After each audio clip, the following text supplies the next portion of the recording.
Good morning viewers, मैं राकेश कुमार आज फिर से आपके साथ जुड़ा हूँ अपने यूनिक ड्राइंग के क्लास में। तो जैसा कि आज आप बोर्ड पर देख रहे होंगे कि आज फिर से हमारा वही टॉपिक है जिस टॉपिक के बारे में हमने पिछले क्लास में जाना था, जो कि आइसोमेट्रिक टू ऑर्थोग्राफिक प्रोजेक्शन, यानी कि इस आइसोमेट्रिक को देखते हुए हम अपने ऑर्थोग्राफिक में कन्वर्ट करेंगे।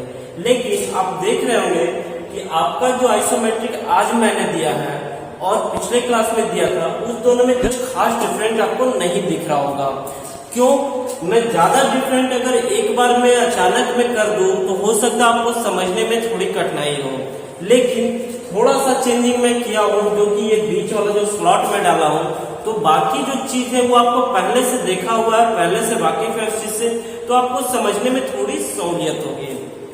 तो इस कारण मैं धीरे धीरे अपने ऑब्जेक्ट में चेंजिंग करता रहूंगा, ताकि आपको भी हर एक से एक अलग चीज दिखते रहे और साथ ही साथ पिछले वाले के अनुसार आपको समझने में कठिनाई भी ना हो। तो हम चलते हैं अपने आइसोमेट्रिक को ऑर्थोग्राफिक में कन्वर्ट करने के लिए। तो सबसे पहले मैंने यहाँ पर एक जो ऑब्जेक्ट बनाया दोस्तों, उसको मैं समझा दे रहा हूँ आपको, क्योंकि जब तक हम आइसोमेट्रिक को अच्छी तरह से नहीं समझेंगे तब तक हम ऑर्थोग्राफिक को कन्वर्ट नहीं कर पाएंगे। तो सबसे पहले हम यहाँ पर जानेंगे कि ये जो हमारा भाग है 40 mm, ये फ्रंट का भाग है, ये साइड का भाग है और ये टॉप का भाग है। मैं यहाँ पे लिख चुका हूँ फ्रंट, साइड, टॉप। अब इसके डायमेंशन के बारे में जाने तो ये जो हमारा 40 है ये हमारा लेंथ है, ठीक है। ये जो डायमेंशन आप देख रहे होंगे कि 10 10 10 करके मैं यहाँ पे लिखा हूँ, तो कोई जरूरी नहीं है कि यहाँ पर 10 10 10 करके ही लिखता। मैं यहाँ पर एक डायमेंशन में सिंगल 30 भी लिख सकता था, लेकिन यहाँ पर तीनों भाग को अलग अलग करके ही मैंने दर्शाया है, ताकि आपको तीनों पोर्शन का डायमेंशन समझ में आए। जब मैं यहाँ पर 30 लिखता तो ये तीनों में कितना कितना डायमेंशन है ये शायद आपको क्लियर नहीं हो पाता कि ये 20 का है, कि ये 5 का है, कि ये 10 का है। समझ में आ रहा? लेकिन जब मैं यहाँ पर 10 10 10 तीनों को अलग अलग दर्शा दिया हूँ, तो इससे ये हो रहा है कि आपको ये तीनों भाग का डायमेंशन तो पता चल ही रहा है, साथ ही साथ आपको फुल डायमेंशन भी दिख रहा है। क्लियर है? यानी कि ये तीनों भाग का जो हमारा डायमेंशन होगा वो क्या होगा 10 10 mm में, जो कि 30 mm को 10 10 mm में डिवाइड किया हुआ है। आगे का इस पोर्शन का डायमेंशन आप देख पा रहे होंगे 10। यहाँ पर जो है डायमेंशन आप देख पा रहे, आप देख रहे होंगे कि जो भी मैं यहाँ पर लिखा हूँ डायमेंशन, वहां पे कोई मैं यूनिट नहीं डाला हूँ। यानी कि आपको ये समझ कर चलना है कि आपको जो भी डायमेंशन हम देते हैं वो सारा mm अर्थात मिलीमीटर में होता है। तो उसके लिए हम यहाँ पर नोट डालकर लिखते हैं all dimension are in mm।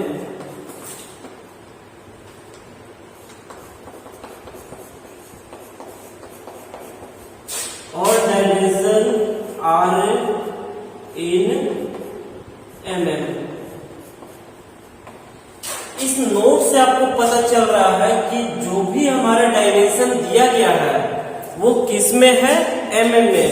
तो आपको ये नीचे वाला भाग दिख पा रहा है?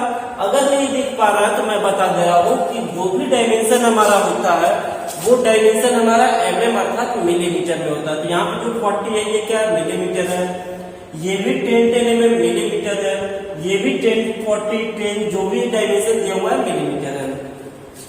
तो ये आप देख रहे हैं कि ये जो था हमारा लेंथ वाला भाग था, ये हमारा विड्थ का भाग है एंड ये हमारा हाइट का भाग है। ये तो आप पिछले क्लास में भी समझ चुके होंगे, क्योंकि सारा कुछ सेम ही है, ठीक है। अब चलते हैं, हम देखते हैं कि फ्रंट से दिखने वाला कौन सा भाग है, साइड से दिखने वाला कौन सा भाग है एंड टॉप से दिखने वाला कौन सा भाग है। तो जो कि मैं आपको कलर कोडिंग के अनुसार दिखा रहा हूं, ताकि आपको शुरुआती दौर में समझ में आ सके।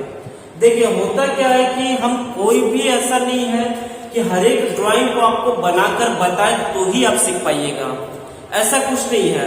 आप अगर अपने बेसिक को मजबूत अगर आप कर लेंगे तो उसी प्रोसेस से ही हमारा सारा ड्राइंग बनते चला जाता है।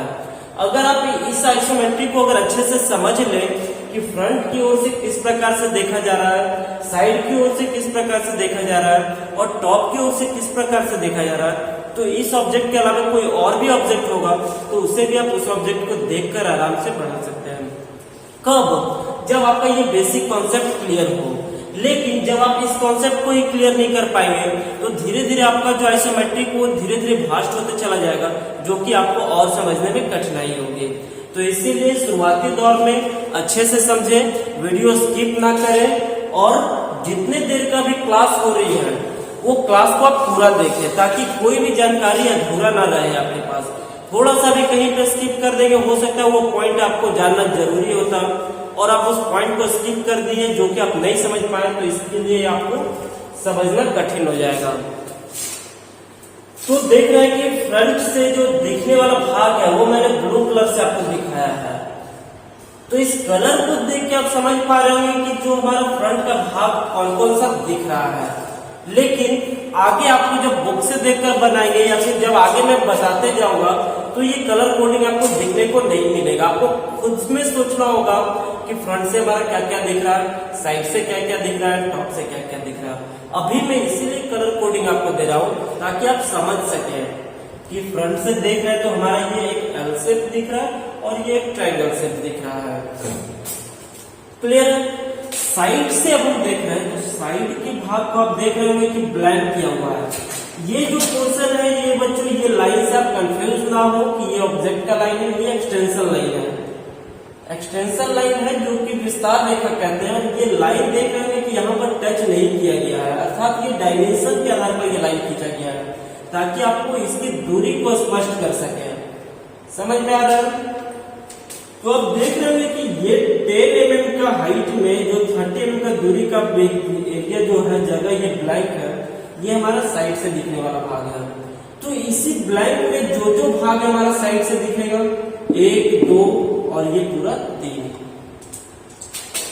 लेकिन ये जो स्लॉप वाला भाग है, ये स्लॉप का जो भाग है ये आप देख पा रहे होंगे कि इसमें ना मैंने पूरा येलो ही किया है ना पूरा ब्लैक ही किया है। समझ में आ रहा है? आखिर जब ये पूरा येलो मैं कर देता तो ये भी तो पूरा येलो कर सकता था। ऐसा तो नहीं कि मेरे पास चौक खत्म हो गया था, नहीं। इसको मैं इसी प्रकार किया हूं ताकि आपको समझ में आए कि जो मैं बताना चाह रहा हूं वो आपको समझना चाहिए। ठीक है? तो ये जो हमारा साइड से दिखने वाला भाग था ये एंड ये, तो ये भी स्लॉप वाला भाग हमारा साइड से दिखेगा। ये दो ओर से दिखने वाला भाग है, इसलिए मैं 2 कलर कोडिंग किया हूं। टॉप से भी देखेंगे तो ये हमारा स्लॉप दिखेगा, साइड से भी देखेंगे तो ये हमारा स्लॉप दिखेगा। तो साइड का कलर क्या था? मेरा ब्लैंक था। साइड के लिए ब्लैंक के लिए भी हमने इसमें ब्लैंक छोड़ा कहीं कहीं। टॉप से देखने पर हमारा कलर कोडिंग क्या था? येलो था, तो हमने यहाँ पर डॉट डॉट करके कहीं येलो भी डाला। अर्थात ब्लैंक और येलो मिलकर आपको ये बता रहा है कि ये साइड से भी दिखने वाला भाग है और टॉप से भी दिखने वाला भाग है। तो अभी तो मैं आपको कलर कोडिंग करके बता रहा हूं, समझा रहा हूं, आप भी समझ पा रहे होंगे। धीरे धीरे चलते चलते ये कलर आपको देखने को नहीं मिलेगा, तो आपको खुद सोचकर देखना होगा, खुद समझना होगा कि आखिर ये जो भाग है या इस टाइप का कोई भी अगर स्लॉप हो चाहे सीढ़ी नुमा हो तो वो भाग मेरा किस ओर से दिखेगा ये आपको समझना पड़ेगा। तो उसके लिए अभी से ही आपको प्रिपेयर होना होगा। ठीक है? तो टॉप से देखने वाला भाग आपको देखिए 1, 2, 3 और ये भी भाग दिखेगा, इसलिए इसमें भी येलो येलो किया हुआ है। तो ये तीनों पोर्शन को हम समझ गए हैं। अब हमारा जो बात है कि फ्रंट किधर बनेगा, साइड किधर बनेगा, वो मैं इस ऑब्जेक्ट को देखूंगा। तो आप देख पा रहे हैं कि ये हमारा फ्रंट पोर्शन, ये हमारा साइड पोर्शन। तो फ्रंट हमारा बन रहा है कहां पर? राइट साइड नीचे। साइड कहां बन रहा? लेफ्ट साइड नीचे। और टॉप जो बन रहा हमारा कहां? फ्रंट के ऊपर। फ्रंट से हमारा दिख क्या क्या रहा? ये लेंथ और ये हाइट है। तो फ्रंट के लिए क्या क्या हो जाएगा? लेंथ और हाइट। क्लियर है? साइड से हमारा क्या दिख रहा है? ये विड्थ एंड ये हाइट। तो साइड से हमारा क्या हो जाएगा? Width and height. टॉप से जब हम देख रहे हैं क्या दिख रहा है? ये लेंथ दिख रहा है, ये विड्थ दिख रहा है। तो टॉप से हमारा देखने वाला भाग हो जाएगा क्या? Length and width. तो अब जितना जितना हमारा डायमेंशन दिया हुआ है वो हम पुट कर लेंगे। लेंथ हमारा टोटल कितना है? 40, यहाँ पे डालेंगे 40, हाइट भी टोटल 40 है, हाइट भी डाल दी, टोटल 40 है। क्लियर है? यहां तक तो कोई डाउट नहीं होना चाहिए। साइड के लिए हमें चाहिए विड्थ एंड हाइट, तो विड्थ हमारा कितना था टोटल 30, तो विड्थ भी डाले 30, हाइट टोटल कितना था 40, हाइट भी डाले 40। टॉप के लिए हमें चाहिए क्या लेंथ एंड विड्थ, लेंथ मेरा टोटल कितना था 40, विड्थ टोटल कितना था हमारा 30। यहां तक कोई डाउट नहीं। तो अब हम देख रहे हैं कि हमारा फ्रंट जो है इसमें बनेगा, साइड यहां बनेगा एंड टॉप यहां बनेगा। ठीक है, तो फ्रंट में जो भाग हमारा दिख रहा है वो क्या है, लेंथ और हाइट है। तो पिछले क्लास में भी आप देखे होंगे कि हाइट हमारा जो है इस वर्टिकल लाइन में लिया जाता है। तो इसको आप हमेशा माइंड मेकअप कर लिया कीजिए कि हाइट हमेशा आपको इसी दोनों लाइन में लेना है। तो हाइट मेरा कितना 40, यहां से पॉइंट करेंगे 40। ठीक है, हाइट हमारा 40 यहां पर मिल चुका है, कितना 40। बचा क्या लेंथ, लेंथ भी हमारा यहां पर, लेंथ भी हमारा यहां पर 40 हो गया, ये लेंथ ये हो। ठीक है, इसे हम क्या करेंगे, एक लाइन इस प्रकार से और एक लाइन इस प्रकार से।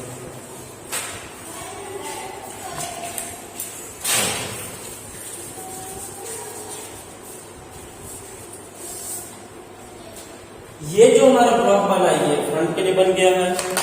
साइड के लिए हमें क्या चाहिए, हाइट एंड विड्थ। तो फ्रंट का हाइट हमने इसमें लिया, तो साइड का भी हाइट हम इसी में लेंगे। समझ में आ रहा है? बचा क्या विड्थ, विड्थ कितना है 30 हम यहां से इसमें ले लेंगे। तो फिर हम इसे क्या करेंगे, यहां से एक लाइन नीचे और यहां से एक लाइन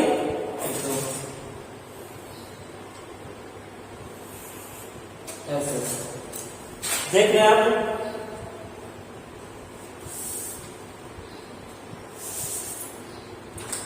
ये दो ब्लॉक भी हमारा कंप्लीट हो गया। तीसरे ब्लॉक की ओर चलेंगे, जो कि हमारा टॉप का ब्लॉक है। तो हमें चाहिए क्या, लेंथ एंड विड्थ। तो आप देख रहे हैं कि फ्रंट का लेंथ हमने इसमें लिया था, तो टॉप का भी लेंथ हमारा इसी में होगा, कितना 40। विड्थ जो बचा वो किस में जाएगा, इस लाइन में, जो कि वर्टिकल लाइन है। ठीक है, कितना 30।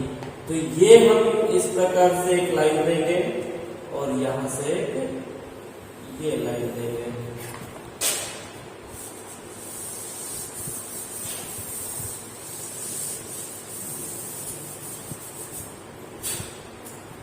तो आप देख रहे हैं कि तीनों हमारा ब्लॉक बनकर यहां पर कंप्लीट हो गया, फ्रंट भी, साइड भी एंड टॉप भी।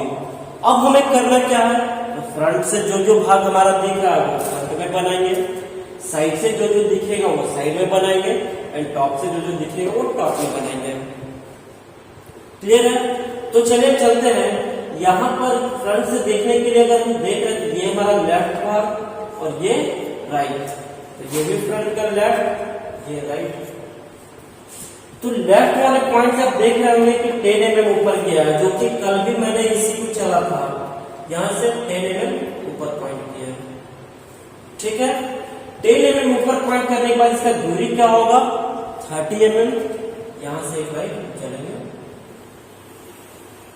जो कि लगभग हमारा 30 mm होना चाहिए, और ये जाकर हमारा कहां पर टच किया है, बॉटम से लेकर टॉप तक का जो हमारा हाइट है 40, उस 40 में। तो इस 40 में क्या करेंगे, यहाँ पे से टच करवा देंगे। तो अब आप देख रहे हैं कि ये जो आपका एल वाला शेप था वो एल वाला शेप आपका निकल आया है, लेकिन ये ट्रायंगल शेप है। तो ट्रायंगल शेप बनाना है तो उसको भी तो हमें दिखाना है, क्योंकि ये हमारा ट्रायंगल शेप दिख रहा है। तो अब आप देखिए कि अगर फ्रंट की ओर से देख रहे हैं तो ये पॉइंट और ये पॉइंट दोनों सेम दिखेगा कि नहीं दिखेगा। जिस प्रकार से ये हमारा पॉइंट है और ये पॉइंट भी सेम दिखेगा जिस प्रकार ये हमारा पॉइंट है। तो किया क्या गया है, ये पॉइंट से ये पॉइंट तक मिला दिया गया है। हम भी क्या करेंगे, ये पॉइंट से लाकर यहाँ पर मिला देंगे और बाकी का जो हमारा एक्स्ट्रा लाइन है वो मिट जाएगा।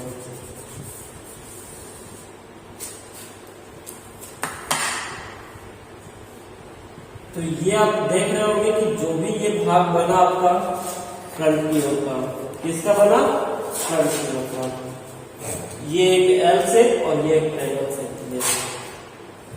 साइड की ओर हम आते हैं तो साइड की ओर क्या है? साइड से अगर देखा जाए तो साइड से ये हमारा लेफ्ट, ये राइट, ये लेफ्ट, ये राइट,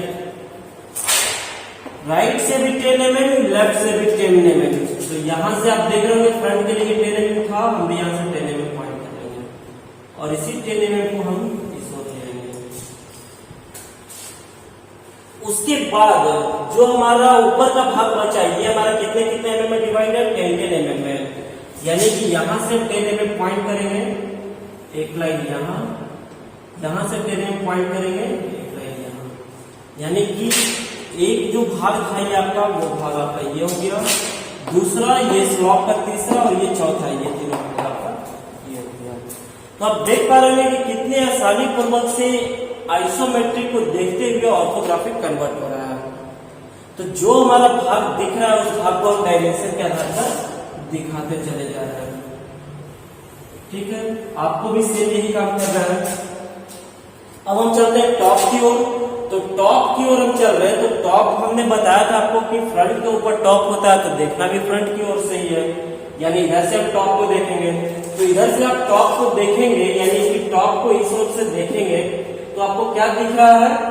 ये 10 mm और ये 30 mm। तो 10 mm का हमारा ये भी था, तो इस 10 mm को फॉलो करते हुए हम ऊपर चलेंगे। अब जो बच गया ये दूरी 30, तो ये भी 30, क्योंकि टोटल जब 40 है, 10 हमने निकाला तो ये 30 बचा। इसी 30 में 3 भाग हमारा दिख रहा है जो कि 10 mm का। तो हम भी क्या करेंगे? 10 mm पॉइंट करेंगे, एक लाइन यहां से भी 10 mm पॉइंट करेंगे, एक लाइन। तो आप देख पा रहे हो टॉप से भी देखने में ये जो भाग आपका दिखा वो भाग आपका ये वाला हो गया, और नीचे का 1 2 3 1 2 3। तो ये और ये भाग कैसे दोनों एक दूसरे से टैली कर रहा है वो दिखा रहा है आपको इस क्वाड्रेंट के साथ। इसे आप क्या कहते हैं? जितना भी आपका ये विड्थ है उसी के हिसाब से ये इसे हम डालते हैं, और यहां से एक बीचों बीच ये लाइन। अब जो भी भाग हमारा यहाँ से पॉइंट उठ रहा है, क्या वो पॉइंट जाके हमको दूसरी जगह मिल रहा है कि नहीं मिल रहा, वो हम देखेंगे। ये देखेंगे, यानी कि ये जो दीवार है, ये जो दीवार है और ये जो बॉटम है, दोनों एक दूसरे के सेम है। इसका भी देखें,